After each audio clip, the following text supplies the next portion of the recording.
Masih bersama saya Budiman Tandrojo di satu meja The Forum. Adi Prayitno. Dari surat Forum Purnawirawan TNI, siapa yang paling mendapatkan keuntungan dengan surat yang meminta agar terjadi pemakzulan terhadap Gibran Rakabuming Raka? Kalau dikalkulasi belum kelihatan siapa yang mendapatkan untung, tapi kalau melihat suasana hatinya, yang paling bahagia itu memang rasa-rasanya PDIP. PDIP bahagia? PDIP. Misalnya ketika mendengarkan salah satu elit PDIP, Bang Hugo Pereira mengatakan ini akan dibacakan di paripurna. Sementara kalau Golkar beda dong. Wah, ini prosesnya sudah panjang, sudah taat konstitusi dan seterusnya. Yang ingin saya katakan adalah ketika ada kaitannya dengan wakil presiden, ketika ada kaitannya dengan Jokowi, hal-hal yang sifatnya pemakdulan, saya kira satu-satunya partai politik yang paling bahagia pastilah PDIP. Nah, yang kedua, Bang, apa yang disampaikan oleh Bang Kodari, Bang Sukur, belum baca, belum sampai suratnya, ini kan jawaban-jawaban normatif. Di negara kita kalau sudah bicara tentang DPR, elit berkehendak, besok pun itu jadi barang, ya. Bang. Kun fayakun, semudah kita membalikkan telapak tangan. Kan kita melihat bagaimana korespondensi historisnya. Ada revisi yang terkait dengan undang-undang pilkada, 7 jam selesai tanpa dibaca. Itu tanpa dibaca ya. Undang-undang ketok magic, Abang dah. Artinya apa? Kalau soal isu pemakzulan ini sudah sepakat pada level elit, besok pun jadi. Kalau pada level elit tidak mau, besok pun tidak jadi. Jadi elitlah kunci dari segala-galanya soal pemakzulan ini. Jadi Bang Sukur ini jangan pura-pura nggak tahu juga lah. Bang Sukur, selain jawaban tadi yang Bung Adi mengatakan normatif, betulkah PDIP yang mungkin paling berbahagia sebenarnya? Ya, saya tidak tahu arti berbahagia itu ya. Karena feedbacknya kan tidak ada hubungan langsung ke partai kami.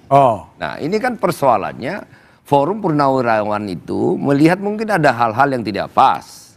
Nah, jadi kalau misalnya Mas Adi mengatakan bahwa yang paling berbahagia, mungkin saya tidak bisa mencari definisinya.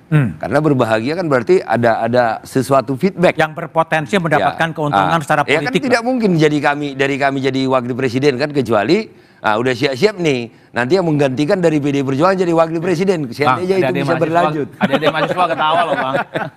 Itu loh. Jadi ya,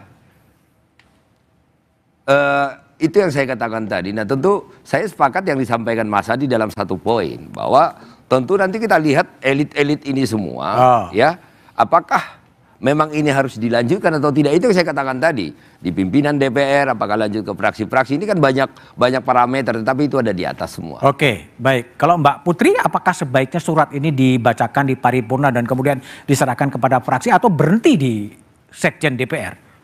Ya, karena saya bukan pimpinan DPR, mungkin itu Mas Bud bisa tanyakannya ke pimpinan DPR. Sebagai anggota DPR, sebaiknya gimana? Kalau sebagai anggota DPR, saya sih pengennya pertemuan Pak Prabowo dan juga Bu Mega kemarin di hari lahir Pancasila itu dilanjutkan dengan pertemuan bersama mantan-mantan presiden lainnya. Jadi kan kita ngelihatnya adem dalam kondisi ekonomi serba ketidakpastian gini, melihat elit mantan-mantan presiden yang bergabung dalam satu meja itu kan memberikan kita secerca harapan bahwa kekompakan ini bisa kita bawa sampai bawah. Jadi itu harapan saya pribadi sebagai seorang anggota DPR. Oke, baik. Bung Kodari? Ya. Harapannya gimana kalau dari KSP? Apakah surat itu dibacakan di paripurna, kemudian dibahas di fraksi-fraksi, atau ya udah selesai aja gitu? KSP tidak punya posisi untuk punya harapan terkait dengan surat tersebut, karena suratnya tidak ditujukan ke KSP. Tapi kan pernah juga disampaikan kepada Presiden. Ya, kita cermati aja perkembangan nanti, karena sekali lagi surat itu ditujukan kepada DPR, jadi saya kira bolanya ada di DPR. Di Pak Sukur dan kawan-kawan. Bukan dulu Pak Wiranto mengatakan jangan ke sini dong, tempatnya salah alamat. Sekarang dikirim ke DPR, bilang bukan dikirim ke KSP. Ya kembali lagi, menurut saya dikembalikan saja kepada konstitusi kita. Kalau memang terkait dengan pergantian presiden dan wakil presiden itu kan semuanya ada aturannya di konstitusi kita. Yang seingat saya garis besarnya adalah baru bisa diberhentikan itu kalau ada pelanggaran dari DPR yang dulu, berat, serius, lalu kemudian itu dibawa ke Mahkamah Konstitusi, dan dari Mahkamah Konstitusi kalaupun misalnya dinyatakan bersalah baru kembali ke MPR. Jadi prosesnya masih sangat panjang, dan saya kira itu yang saya maksudkan, bahwa kita kembalikan semua kepada konstitusi. Oke, baik. Kang Gunggun, gimana Anda lihat tadi kalau Mbak Putri kan mengatakan kalau elitnya rukun, bawahnya rukun. Tapi yang sering terjadi kan diskoneksi ya antara elit dengan massa itu ya. Elitnya ngomong apa, masanya ngomong apa ya? Iya, itu kerap kali memang ada gap antara apa yang dilakukan di elit dengan yang di bawah. Tapi ya saya sih di poin tadi, perjumpaan presiden dengan mantan-mantan presiden penting. Terlepas dari apakah itu bagian dari impression management atau bukan. Tapi substansi perjumpaan itu penting. Hanya masalahnya adalah sekarang menurut saya harus juga ada semacam rembesan ke bawah ya dari apa yang dipraktikkan atau dilakukan oleh elit, Mas Bud. Karena terlalu besar dan kompleks ya persoalan-persoalan Republik ini kalau kemudian elit ada di logikanya dan praktik politiknya sendiri, membentuk kolamnya sendiri, kolam kecil, sementara masyarakat bawah, masyarakat awam yang kemudian kerap kali juga termobilisasi begitu ya oleh laku elit. Tadi Bung Adi berkali-kali menyebut orkestrasi yang dilakukan oleh elit. Ternyata misalnya masyarakat itu lebih banyak menjadi penonton dari keriuh rendahan apa yang terjadi, sehingga kemudian terjadilah yang disebut dengan perilaku kolektif masif ya.